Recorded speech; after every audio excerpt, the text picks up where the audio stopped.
بسم الله الرحمن الرحيم. ازيكم يا حبايبي؟ عاملين ايه؟ ان شاء الله تكونوا بخير. هعمل معاكم النهارده سمنه جاموسي في البيت. بدل ما تشتريها من بره، جيبي اللبن وحوشيه زي ما هتشوفوا قدامكم دلوقتي، وسواها كلها ايه مره واحده في البيت، احسن ما تجيبها بره بالغالي. جيبي لبن كل اسبوع، تجيبي كميه لبن وشيلي القشطه من عليه وتخزنيها شويه، وبعدين تسويها كلها مع بعضيها. وهي قدامكم بعد ما استوت اهي، دي بعد ما نشفت خالص، بعد ما جفت، وكانت قبلها كانت لسه هي سايله وهي صفرة اهي. جامت صافيه خالص اللبن اهوت. الحليبه ده يعني انا محوشه كتير، بس بوريكم مره انا بغليه الاول. بتجيب اللبن وتغليه وتبيتيه يوم بليله في التلاجة، هيعمل لك الوش اللي قدامكم ده اهو. شايفين وش الوش كده اهو؟ ده بقري الاصفر، ده بقري ملقاش عليه وش خلاص، ما اجيبش بقري اصلا. وده بقى اللي انا محوشاه اهو. 3 بولات اهوت، غير اللي انا شيلته النهارده قدامكم ده اهوت يعني اهو.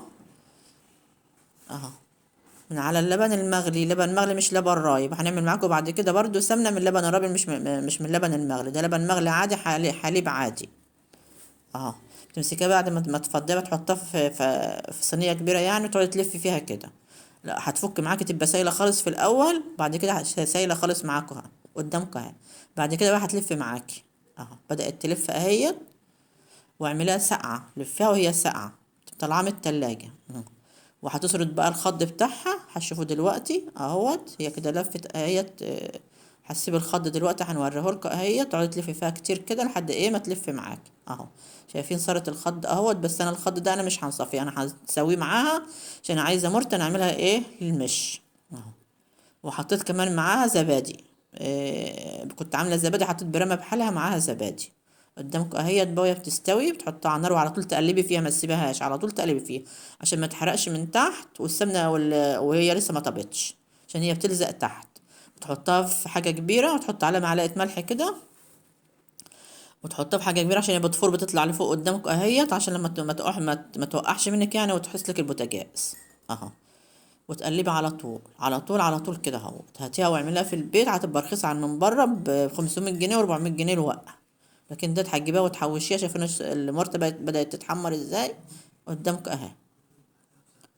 بدأت السمنة اهي تطلع لفوق اهيت. انا شلتها بقى دلوقتي ايه اهوت من على ايه اهو. لسه هي على البوتاجاز، هشيلها دلوقتي اهو. شلتها اهوت كده من على البوتاجاز من شالة اهيت.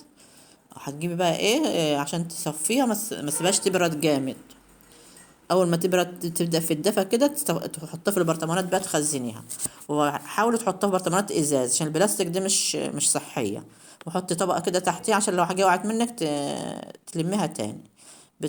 اهي قدامكم اهي. بصفيها هي تعملت البرطمانين دول.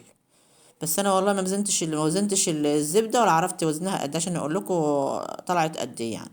برطمانين اهمت قدامكم. ولو انتوا سمعتوا الفيديو يا حبايبي بتاعي لحد دلوقتي وعجبكم، اعملوا اشتراك في القناه ولايك اللي هو اعجاب، واكتبوا لي تعليق حلو زيكم اهو. دي بعد ما نشفت، بعد ما جاب فيديو تاني يوم بتسيبها كده اهو. عشان انت هتخزنيها بقى، لازم تحط على بقها ايه استرتش زي ده، او كيس لبن تقسميه نصين وتحطيه على كل بق برطمان كده عشان ما يدخلهاش هوا.